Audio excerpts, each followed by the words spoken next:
All right, everybody, before we get started, to all my new subscribers and older ones alike, if you haven't already, please make sure you hit the bell, notification bell, so that you're notified every time I upload a new lesson or a new Shabbat sermon.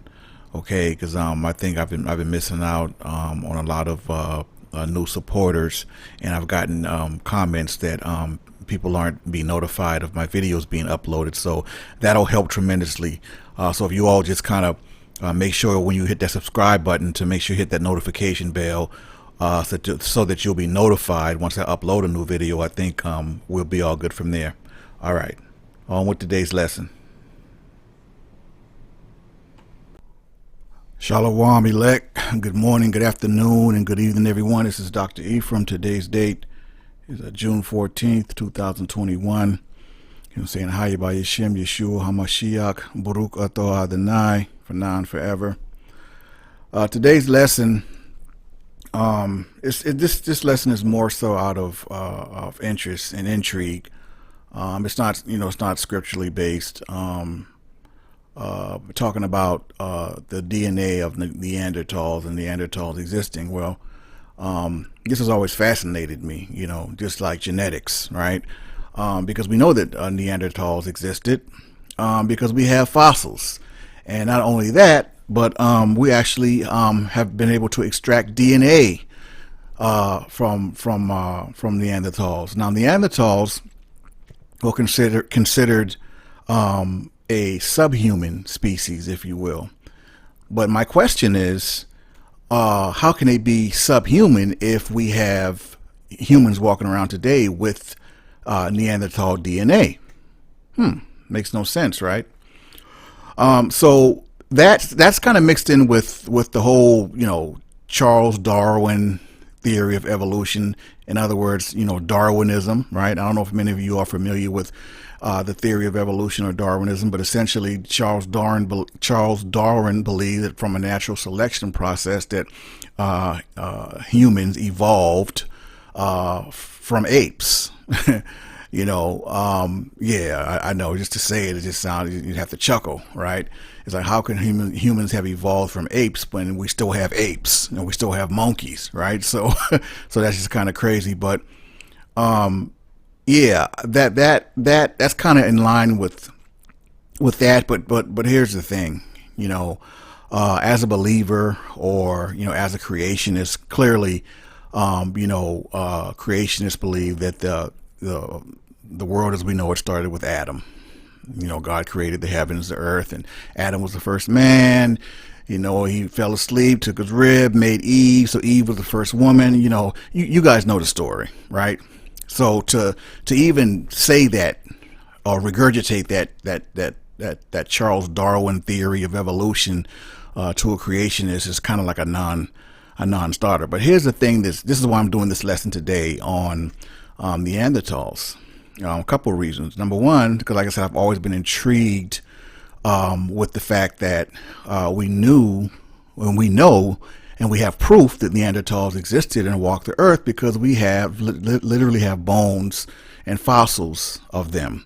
Now, the things we don't know is like what type of human were they? Did they have language? Did they talk? Did they communicate with each other? Right? Those are the type things we don't know, and I don't think we'll ever know. So that being said, I really think that this is one of those things where I don't think we'll ever pinpoint the answer to, when did the Neanderthals walk the earth, what happened to them, and clearly they couldn't have been subhuman because we have Neanderthal DNA. As a matter of fact, that's the second reason that really intrigued me, because Africans do not have Neanderthal DNA. Only Europeans, right? Yeah. No African has Neanderthal DNA. So that's one of the things I'm going to talk about in this lesson, this discussion. And third, I've received a notice saying that from 23andMe saying they had some new deal about my DNA, something yada yada yada. So I logged in, and guess what? Oh, Dr. E I have 2% Neanderthal DNA. So I was like, wow, so that really took my curiosity level up even more. And I'm already knowing that, with that being said, that comes from the 6% Irish blood I have flowing through my veins, and that came from an Irish woman, not a man, because my Y DNA haplotype goes back to Ephraim, from the male lineage. And see, that's why you go through that male line, that male lineage, right? Because when the children of Israel were scattered, it was a given that we were going to our blood was going to be mixed with a little bit with this, a little bit of that, whatever the case may be. But at the same time, that Y DNA still goes through the father, still goes through the male, right? So I was blessed for my mother and my father to both be Hebrew Israelites. Well, my father obviously being E1B1A7A, and my mother being L3E. Right. So anyway, when I saw that, I was like, wow. I was like, I got 2% Neanderthal DNA running through my veins. Imagine that. Right. So then I really got excited. I said, you know what? I'm going to go ahead and tackle this lesson.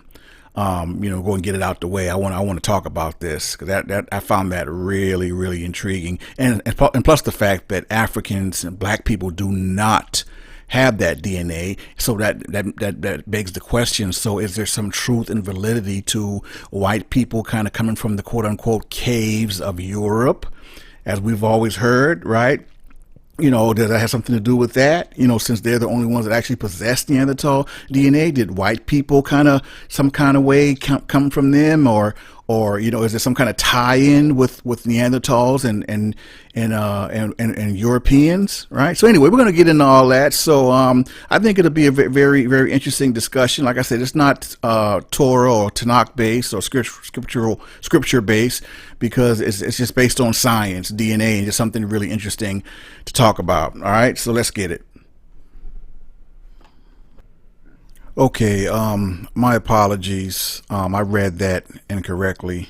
It says that I have actually less than 2% of Neanderthal DNA. So my bad on that.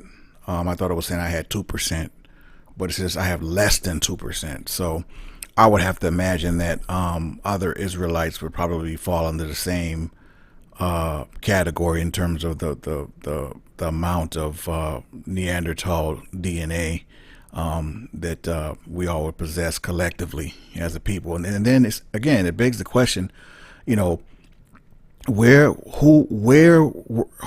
were these people? Like it's not going to line up. So we can just throw that to the side, because supposedly Neanderthals lived over a couple 100,000 years ago, right? And of course, we as creationists, of course, we don't go back that far with respect to the in the beginning, when in the beginning started, right?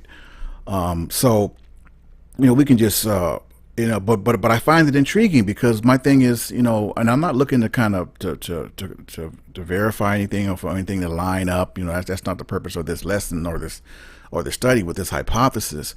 My personal hypothesis is just the fact of being intrigued, knowing that they walked this earth, and of course there's no mention of them in the Bible, obviously, right? At least not that we know of. And we don't even know if they talked, if they communicated, Who remembers this show back in the day, Land of the Lost? Used to come on way back in the day, and had the little cavemen people, little gleep, and oh, that was a cool little show, man. The Land of the Lost. There was the dinosaurs and the little cavemen and all that. It was kind of cool. But yeah, so I'm intrigued by that. It's just an hypothesis. It's just something to think about, something to talk about, right? Because it's not going to line up. It's definitely not going to line up for us as the children of Israel, clearly. But we, like I said, we have evidence and we have proof that they existed, so we can't deny that. I mean, it'd be silly to try to deny that they existed, because clearly they do it. And not only that, but clearly we have their DNA too. So like, how did we as humans collectively, as the children of Adam, ultimately, right? How did we end up with Neanderthals DNA? Could it be that in the beginning, as we think, started way before we think? In other words, that, could it be that in the beginning started a couple 100,000 years ago? Could that be a possibility, right? So, and I've said this before, and I'll say it again. A lot of things it's not gonna ever line up. It's not gonna even make sense, and I think it's by design like that. The Most High put it like that. We're not gonna figure it out. Like, He's not gonna let us just figure everything out. Like, nah, He's not gonna allow that.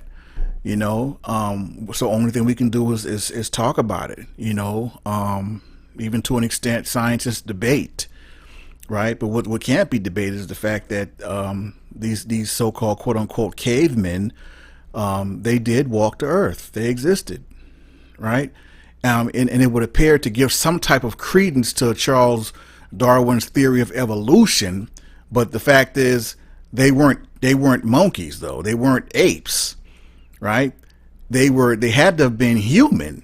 So I don't even think it's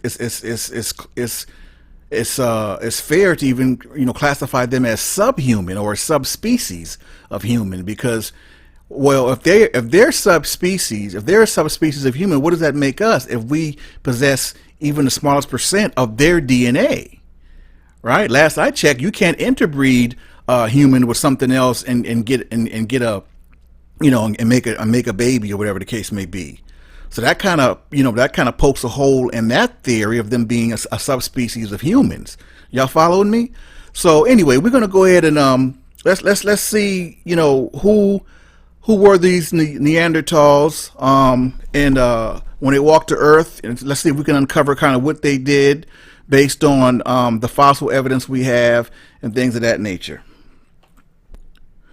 Truthfully, the theory of revolution really is reserved and resigned for scientists, or for those who don't believe in God, or don't believe in a higher omnipotent power or a creator of the universe. I mean, there are literally people that think the universe just appeared out of nowhere, out of nothing.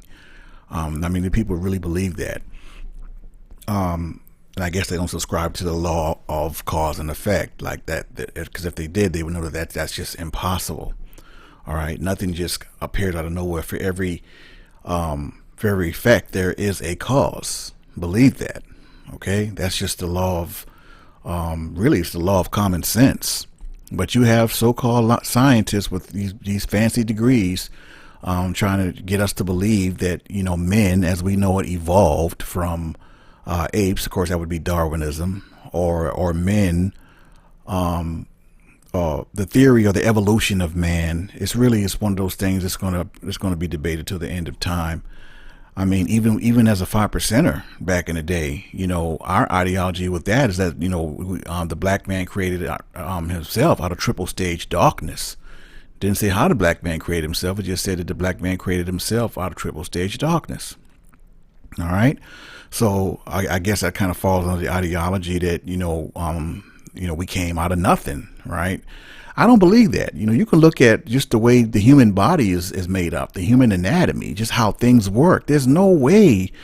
I mean, how can anyone believe that a human that looks and thinks like you and I could have made up the intricacies of the human body, the human mind even? Like, I mean, we are walking, living, breathing proof of an omnipotent power much greater than us. But again, some people are just so they're just non-believers, right? They don't believe in God. They don't believe in an omnipotent power. They don't believe that the universe and oceans and they don't believe none of that stuff was the result of basically, as they say, someone in the sky, pulling the strings or whatever the case may be. Of course, we know it's a lot deeper than that. It's not just someone in the sky. We have a heaven and an earth. The universe is vast. The Most High created the universe and everything in it. I mean, everything in it.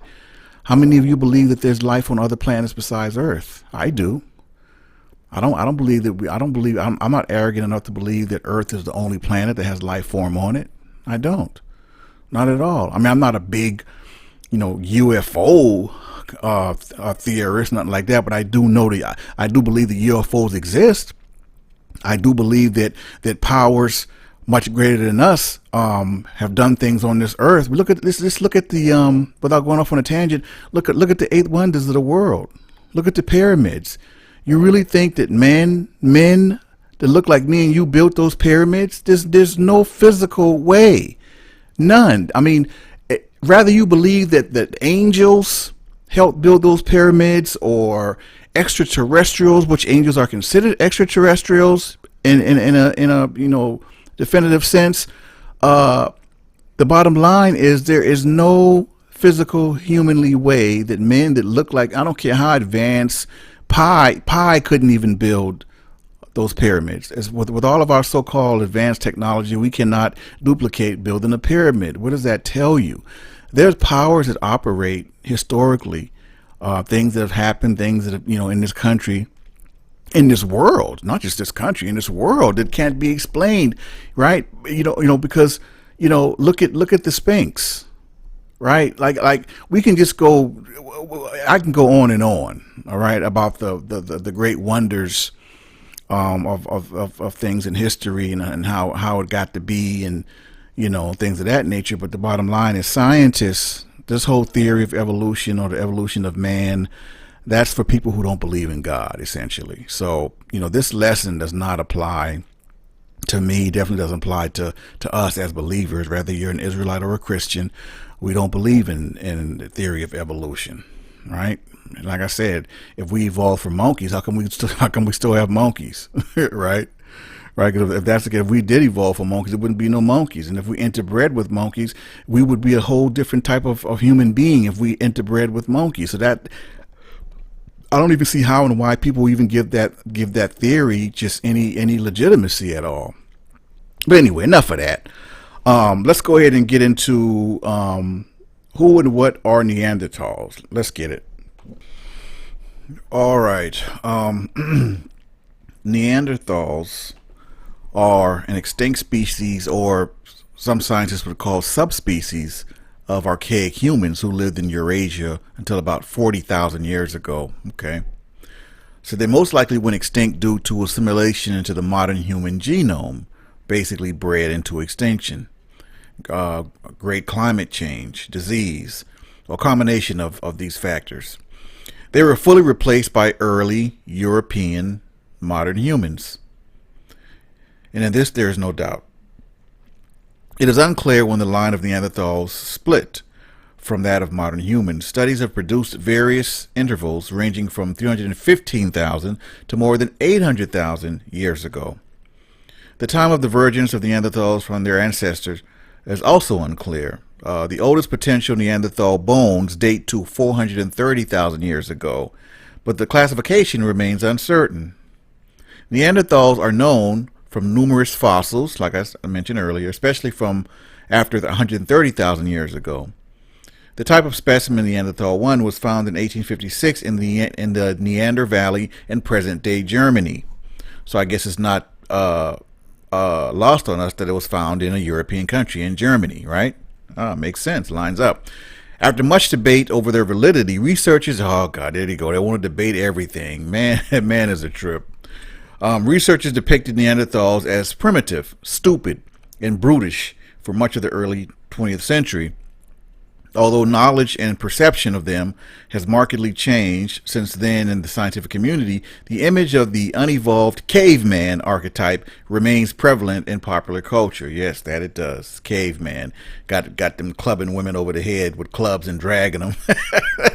It's just a trip, man. It's just how we adopt certain things, and that's just adopted as truth and run with it. Like, that's what it is. Caveman was just, they couldn't talk, and they was violent, and they didn't respect their women. They would just knock them in the head and just drag them. Like, that's just and you wonder, like, how and where we got these ideas from, right? But it says Neanderthal technology is thought to have been quite sophisticated. It includes the Mosterian stone tool industry and possibly the ability to create fire and build cave hearths, make adhesive birch bark tar, craft at least simple clothes similar to blankets and ponchos, weave, go seafaring through the Mediterranean, make use of medicinal plants, as well as treat severe injuries, store food, and use various cooking techniques such as roasting, boiling, and smoking. Neanderthals made use of an array of food, mainly hoofed and mammals, but also other megafauna, plants, small mammals, birds, and aquatic and marine resources. Although they were probably apex predators, they still competed with cave bears, cave lions, and cave hyenas and other large predators. A number of examples of symbolic thought in Paleolithic art have been inconclusively attributed to Neanderthals, namely possible ornaments made from bird bones or shells.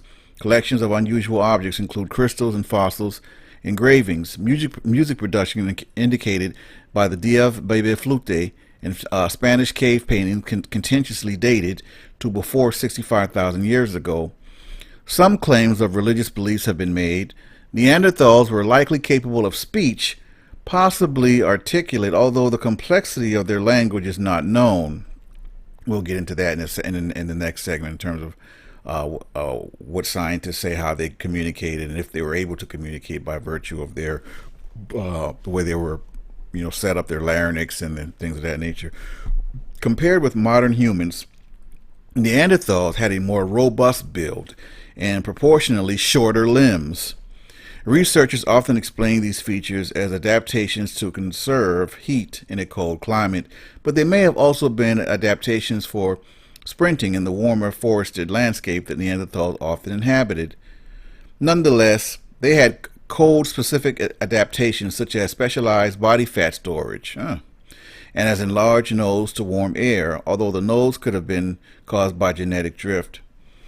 The total population of Neanderthals remained low, proliferating weakly harmful genes and precluding effective long-distance networks. Nonetheless, there is evidence of regional cultures and thus of regular communication between communities. They may have frequented caves and moved between caves seasonally. Neanderthals lived in a high-stress environment with high trauma rates, and about 80% died before the age of 40. The 2010 Neanderthal Genome Project's draft report presented evidence for interbreeding between Neanderthals and modern humans. Well, let's stop there. See, that's what I have an issue with. So, interbreeding. So if they interbred with so-called modern humans, that would seem to indicate that modern humans lived at the time that the Neanderthals did. That's what they're implying. I mean, that's what I get. I don't know about you. And if they did interbreed with modern humans, well, why are they extinct? And nah, I'm not even going to go there. But I just that interbreeding thing, but then there has to be some kind of validity to that, though, because if Neanderthal DNA, albeit a small percentage of it, is still in around and in certain Europeans, whatever the case may be, then clearly it came from somewhere, right? So my question again is, well, why are they extinct then? Like, and if they interbred with modern, quote unquote, modern humans, that would mean us. So at some point, modern humans and Neanderthals walked the earth together, is what they're saying. I think that's what I'm getting, right? You guys can let me know what you think, right? But anyway, let's see here. It says 40 genomes, interbreeding. Yeah, so possibly occurred 219,000 years ago, but more likely 100,000 years ago, and again 65,000 years ago. Neanderthals also appear to have interbred with the Denisovans, a different group of archaic humans in Siberia. Around 1 to 4% of genomes of Eurasians Australo-Melanesians, Native Americans, and North Africans are Neanderthal genes, while the inhabitants of sub-Saharan Africa have either none or possibly about 0.3% Neanderthal genes, which is virtually none. So I don't even, why they would even. But anyway, in all, about 20% of distinctly Neanderthal genes survive today. Although many of the genes inherited from Neanderthals may have been detrimental and selected out, Neanderthal integration appears to have affected the modern human immune system and is also implicated in several other biological functions and structures, but a large portion appears to be non-coding DNA. So let's talk about this interbreeding thing a little bit. I find that kind of fascinating, right? It says Neanderthals have contributed approximately 1 to 4% of the genomes of non-African modern humans. Although a modern human who lived about 40,000 years ago has been found to have between 6 to 9% Neanderthal DNA. The evidence we have of Neanderthal modern human interbreeding sheds light on the expansion of modern humans out of Africa. These new discoveries refute many previous hypotheses in which anatomically modern humans replaced archaic hominins like Neanderthals without any interbreeding. However, even with some interbreeding between modern humans and now extinct hominins, most of our genome still derives from Africa. Neanderthals could not have contributed to modern African people's genomes because Neanderthals evolved and lived exclusively in Eurasia and therefore could not have bred with the humans living in Africa at that time. And it says, for many years, the only evidence of human Neanderthal hybridization existed within modern human genes. However, in 2016, researchers published a new set of Neanderthal DNA sequences from Altai Cave in Siberia, as well as from Spain and Croatia, that show evidence of human Neanderthal interbreeding as far back as 100,000 years ago. Farther back than many previous estimates of humans' migration out of Africa. Their findings are the first to show human gene flow into the Neanderthal genome as opposed to Neanderthal DNA into the human genome.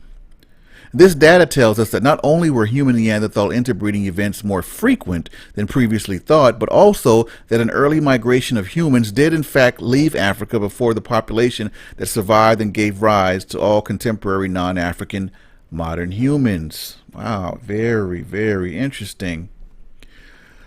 We previously mentioned the lack of genetic contributions by Neanderthals into the modern human mitochondrial DNA gene pool. As we have shown that Neanderthal human interbreeding did occur, why wouldn't we find their DNA in our mitochondrial as well as our nuclear DNA then? There are several potential explanations for this.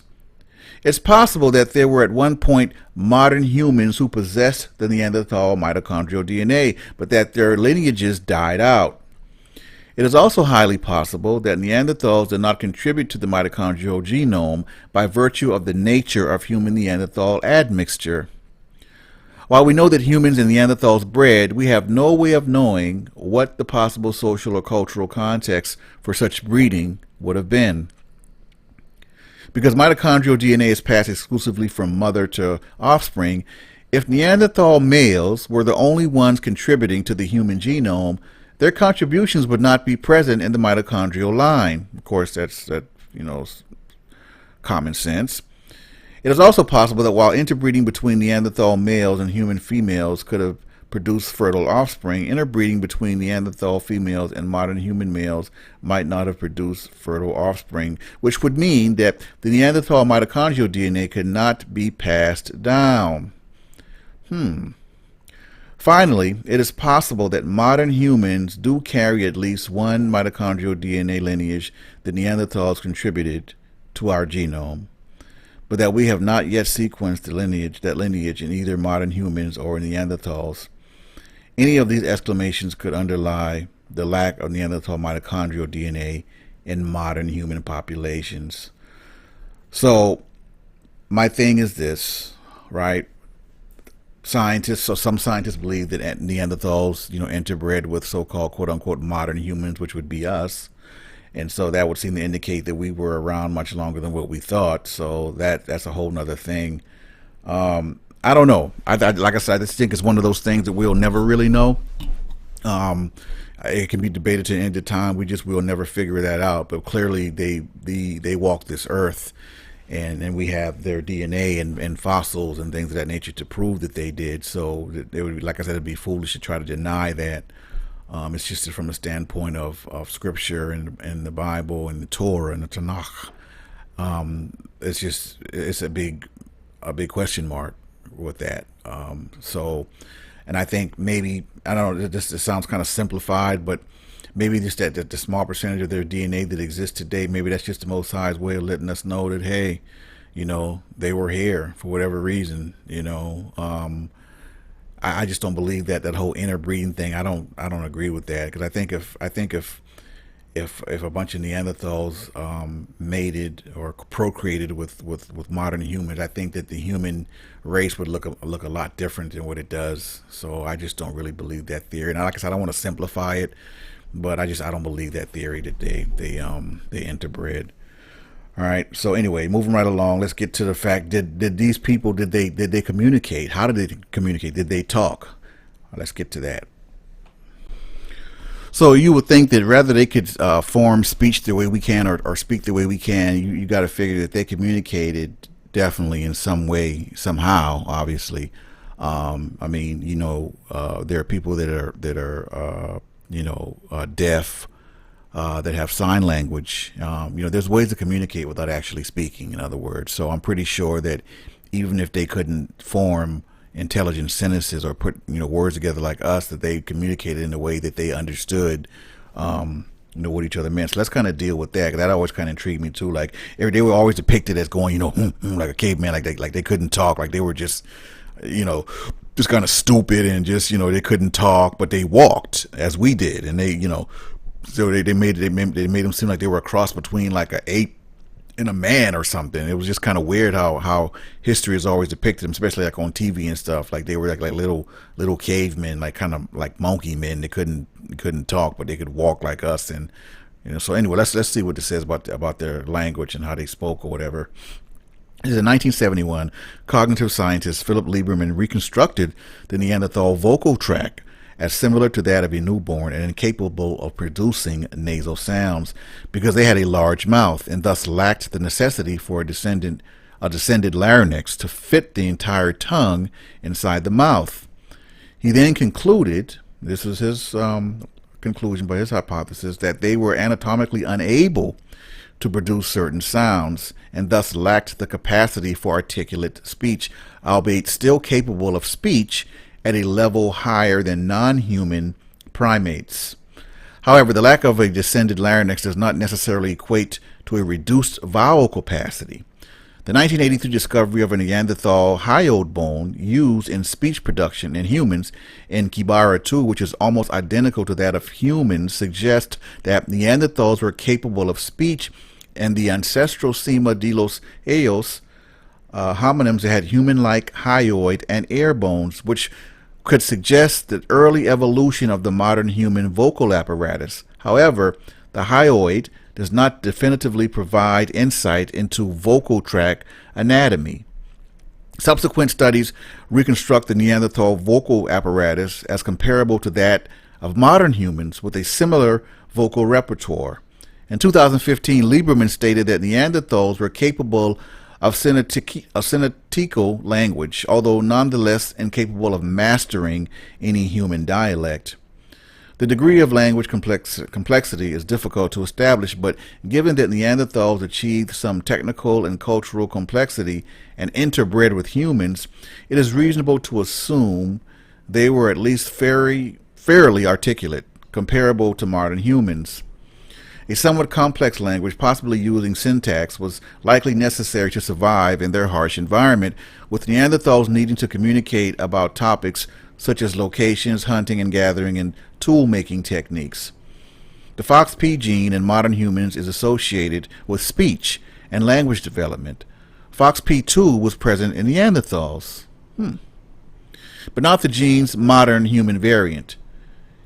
Neurologically, Neanderthals had an expanded Broca area, operating the formulation of sentences and speech comprehension, but 11 of 48 genes which encode for language brain waves had different methylation patterns between Neanderthals and modern humans. What this means is this could indicate a stronger ability in modern humans than Neanderthals to express language. Neuroscientist Andre Vesely argued that Neanderthals lacked mental synthesis, the behaviorally modern human imaginative ability to craft effectively infinite ideas using a finite amount of words. This is a hallmark of behavioral modernity, which he believed spontaneously appeared by about 70,000 years ago, the Upper Paleolithic Revolution. However, behavioral modernity is regarded as a process initiated much earlier, potentially as early as 400,000 years ago, and may have also been exhibited in Neanderthals. So again, all that to say it's basically scientists, their hypothesis and what they think, because clearly we don't know what and how the Neanderthals communicated. My personal belief is that they communicated just not like how we do. They didn't speak as we did, yet they had their way of communicating. I won't go as far as they was saying they was walking around going making unintelligible sounds, and maybe they did. I don't know. The fact is we'll never know, and that's the thing about science and hypothesis. It's someone's guess based on the evidence that we have, and the knowledge that we have on their fossilized bones and reconstructing things of that nature, their fossilized bones. So I mean it's all one big guess. No one knows for sure. Clearly none of us was here 400,000 years ago, so we don't know what the heck how they spoke, or if they spoke. We don't know. We're just guessing. So anyway, yeah, that's that. I want to include in this very last segment. I'm going to include something that I just kind of wanted to add to this lesson, and it's about this this fossilized young Inca girl. She was 15 years old, and she died over 500 years ago. And she was fossilized, totally intact. This is going to freak y'all out. Check this out.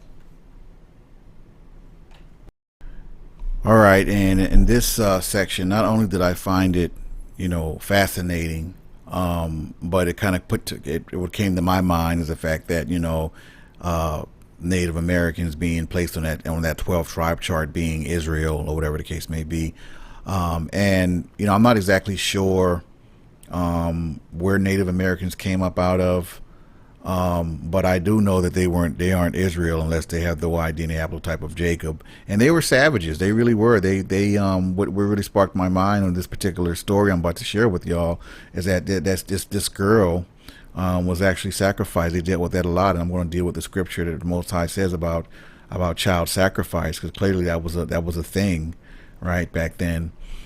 It says, well, initially this might look to you like any normal girl being treated by a doctor, but the girl in the photo is not any normal living girl, but that's the mummy of a 15-year-old child who has been dead for about 500 years. And like I told you, she was fossilized, totally intact, man. This is like unbelievable. She was found in 1999 near Lula Carlos, 6739 meter summit. An Argentine-Peruvian expedition found the perfectly preserved body, and she was nicknamed La Doncella, which means the maiden. According to the Inca, she was chosen to go and live with the gods. But in reality, she was a sacrifice to the Inca gods and had been brutally killed in the name of religion. Scientists say that her organs are intact, and it's as if she had died just a few weeks ago. From testing the samples of her hair, they could determine the type of diet she was on before her death. This led to the discovery that the Incan fattened their children before killing them. Months or even years before the sacrifice pilgrimage, these children were given diets which were those of the elite, consisting of maize and animal proteins. Judging from the condition of the body, it is believed that she was drugged and left to die in the mountains. It would not have taken much time for her to die due to the high exposure. The Incan high priests took their victims to high mountaintops for sacrifice, as the journey was extremely long and arduous, especially so for the younger victims. Coca leaves were fled to them to aid them in their breathing, so as to allow them to reach the burial site alive. Upon reaching the burial site, the children were given an intoxicating drink to minimize pain, fear, and resistance, then killed them, either by strangulation, a blow to their head, or by leaving them to lose consciousness in the extreme cold and die of exposure. Many Incan children were offered a sacrifice during or after important events, such as the death of the Sapa Inca, who was the emperor, or during a famine. These sacrifices were known as capachoca. Why only children? Children were selected for sacrifice because they were considered to be the purest of beings. They were chosen for their beauty and possibly nobility. According to Inca beliefs, such children were to serve as guardians to their villages from their heights of the mountains, joining their ancestors and honored in death. The children wore shoes or slippers and dressed in colorful clothing, elaborately decorated with metal, bone, and cords. More than 100 precious ornaments were found to be buried with these children in the burial site. They were loosely wrapped in shawls and were seated cross-legged as they would have fallen asleep after being drugged. Early colonial Spanish missionaries wrote about this practice, but only recently have archaeologists such as Johann Reinhard begun to find the bodies of these victims on Andean mountaintops, naturally mummified due to the freezing temperatures and dry, windy mountain air. In 1995, the body of an almost entirely frozen young Inca girl, later named Mami Juanita, was discovered at Mount Ampato. Two more ice-preserved mummies, one girl and one boy, were discovered nearby a short while later. All showed signs of death by a blow to the head. So they sacrificed their children to whatever stupid god, they believed in or whatever. And I just think this is fascinating. It's sad to hear this story, but I think it's fascinating that we have literally like not living proof, but a totally preserved, mummified proof of what they did to her. That's why it was important that I read her story to you all. So are they Israel? Nah. And what does the Most High say about child sacrifice? Well, we'll let the Most High have the last word. You all know me, and it always goes back to Torah for me. So I said I would let the Most High have the last word with respect to the last segment of this child sacrifice. And it starts, let's go with Leviticus 18:21. It says, you should not give any of your children to offer them to Molech or any of your so-called gods, or so profane the name of your God. I am the Lord. In Deuteronomy 12:31, it says, you should not worship the Lord your God in that way, for every abominable thing that the Lord hates they have done for their gods, for they even burn their sons and their daughters in the fire to their gods. In Ezekiel 16:20-21, it says, and you took your sons and your daughters, whom you had born to me, and these you sacrificed to them to be devoured. Were your whoring so small a matter that you slaughtered my children and delivered them up as an offering by fire to them? And then the final one I'll leave you with is Leviticus 20:1-5. So the Lord spoke unto Moses, saying, say to the people of Israel, any one of the people of Israel, or the strangers who sojourn in Israel, who gives any of his children to Molech, shall surely be put to death. The people of the land shall stone him with stones. I myself will set my face against that man and will cut him off from among his people, because he has given one of his children to Molech, to make my sanctuary unclean and to profane my holy name. And if the people of the land do at all close their eyes to that man when he gives one of his children to Molech, and do not put him to death, then I will set my face against that man and against his clan, and will cut them off from among their people, him and all who follow him in whoring after Molech.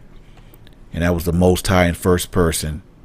And on that note, my people, Ahaya by Yeshem, Yeshua HaMashiach, Baruch Atah Adonai, for now and forever. It's Dr. Ephraim signing off. Love you guys.